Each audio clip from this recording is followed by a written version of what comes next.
Hello again, Mike here with Rollin' Homies, and today I'm sharing a video with you of some recent maintenance work we've done on our bus. And we're going to start with the front tires and what led me to the conclusion that I had some issues. In our most recent travel loop of 4,000 miles, I started to notice an awkward wear pattern on our front passenger tire. So one of the things that was really appealing to us when we bought this particular bus was that the tires were like a year old. There was probably less than 10% wear on them, and it was just very appealing because we knew that was a huge expense with buying something like this. So the wear pattern on the tires was pretty obvious, and there were two other things that were very obvious whenever we first bought this bus and started hitting the road.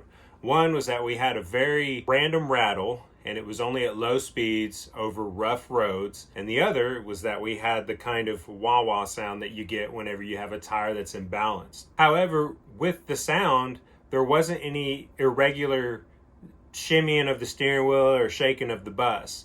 You know, I would think just like in a car, once you get to a certain speed, if you got a tire out of balance, you're gonna feel it. So I thought it was something to do with that rattle. So after about 6 months of driving, I finally figured out what the rattle was. It was actually a shock that was so worn that the bushing around the bolt housing had completely deteriorated, and so the shock was just banging metal on metal. So I made basically my own bushing out of some Flexall tape, which actually worked quite well. And I just put the shock back in the housing, stuck the bolt through it, and then wrapped it with some more Flexall tape. And that held together well up until I bought new shock, which that's what I'm going to be showing you in this video. Even though the driver's side steer tire was still in good condition, I decided to go ahead and buy two new front tires and swap the good tire out with my spare rim.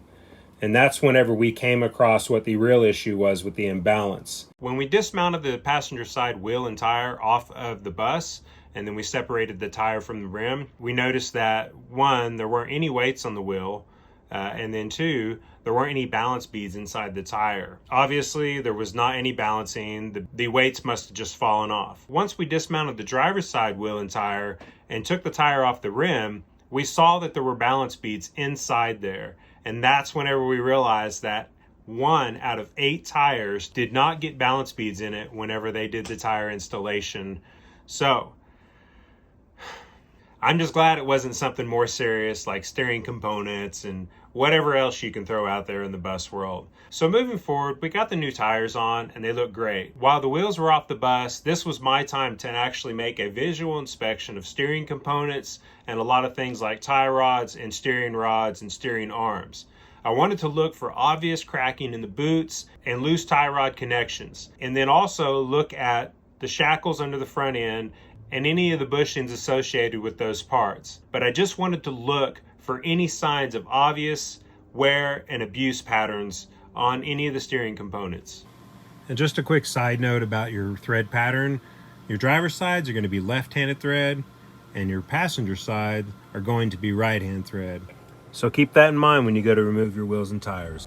With the new tires on, I'm super excited to get started with the next part of this project. You can see here, the stock shocks were in pretty bad shape, and I was ready to move forward with getting the new ones installed. So we got the Gabriel. Oh, this box is open. So we got the Gabriel heavy duties. These are the 85314 shocks. So just getting them all lined up over here now. Getting ready to do some work on the old rig. We're gonna get these all put on. So I've got 2 up front, 1 on each bogie, and then the rear axle, there's 1 on each side. So I got 4 on the back. So 8 shocks in total. I turn this wheel out, and then when I get over to the other side, I'll turn the wheels that way. And it's just gonna make it getting to this shock a lot easier. So I'm gonna go ahead and get started. I just need to take this bolt off. They're just shocks, so this will be pretty easy to take care of. Just got 2 bolts. So I'm under the front end right now. I'm on the driver's side. I'm gonna get this one knocked out and then just move over to the passenger side. So my plan was to start on the front just because I thought it'd be the easiest to get to and the easiest to remove. So it ended up that 3 of the 4 bolts that hold the front 2 shocks on were actually seized. So I was going to come back to those and see if I couldn't get to any other shocks and completely remove them, at least get as many shocks put on as I could before the day was over. So I decided to start in the rear, and these particular bolts did not have any cotter pins. They actually used these, they're very similar to nylon locking nuts, but these were just top lock. So they were in decent condition, and I just decided to reuse them. No sense in trying to source new ones. But that came off the top threads. They're still in good shape, so I don't know. So I decided to go ahead and crawl underneath the bus and just get to all the bolts on the underside of the bus that I could get to in the rear end area. No sense in going back and forth and getting in and out just to do every shock individually. And there you can see I've got my first one mounted on. So I'm just using a 1 1/16 inch wrench. It's really all I can get on there up in these tight areas. I can't get an impact on there.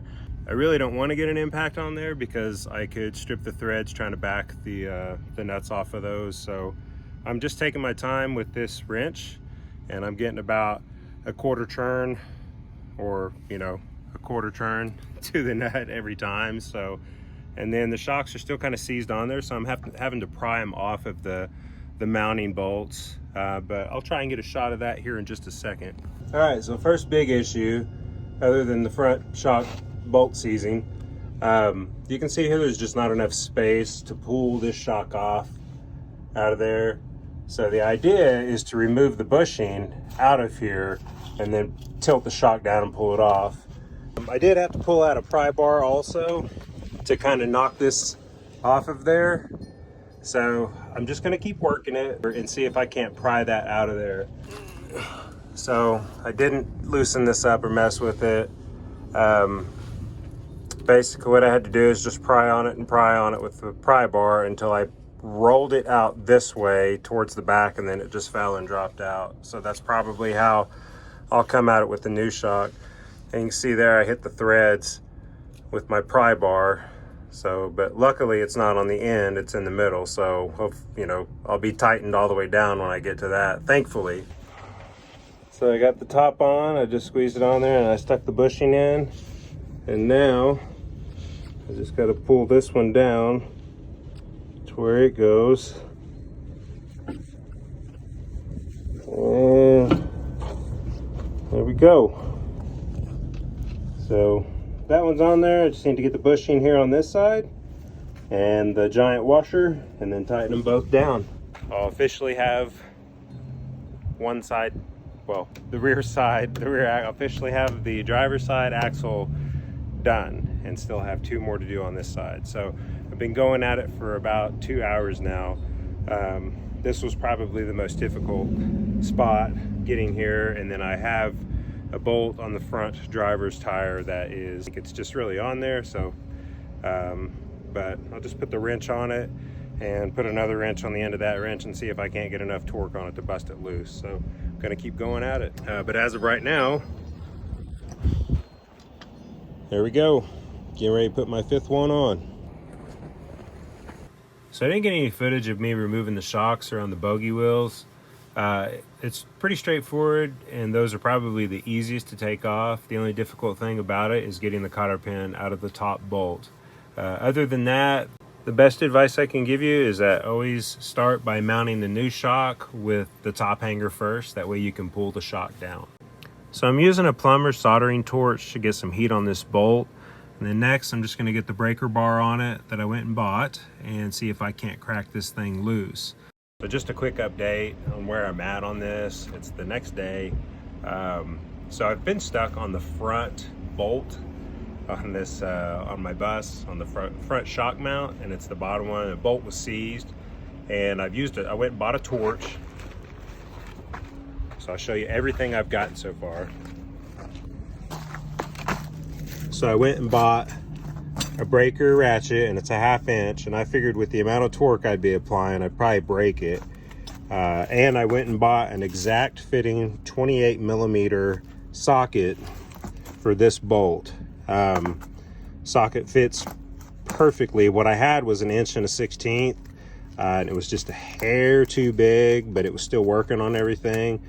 And anyway, so I went and bought an exact fitting socket, and I went and bought this for breaker bar, and I had it on this extension, and there still just was not enough room in there to get on it for me to comfortably pry on it from right here. So I went and got a breaker bar as well. I borrowed a 5-foot breaker bar, and after 2 pries, I snapped that, so it's completely busted. So I went and bought the Milwaukee Fuel 1400 foot-pound torque wrench, and on a full battery with 1 pull of the trigger, it busted that loose. I did not torch it before I did any of it first, so it's definitely worth the money. But now, other than 2 bolts, I have to justify, like, I may have only needed it for that bolt. The other bolt may come right off, so I won't know until I get over there. But this will definitely bust some stuff loose. This impact definitely made quick work of the front end shocks. I was able to get the old shocks off and the newer shocks put on in a matter of just a few minutes. Now, these shocks were about $65 each, and the website that I purchased them from were offering first-time buyer discounts. Now, if you're DIY friendly and you like to tackle big projects like this, I would say this is probably a 3 out of 5 on difficulty. Now, no time for a test drive yet with these, but I'm going to say that the ride is probably going to be a huge difference. The new shocks look amazing. So if you like this video, please take time and like and subscribe. And as always, thanks for watching.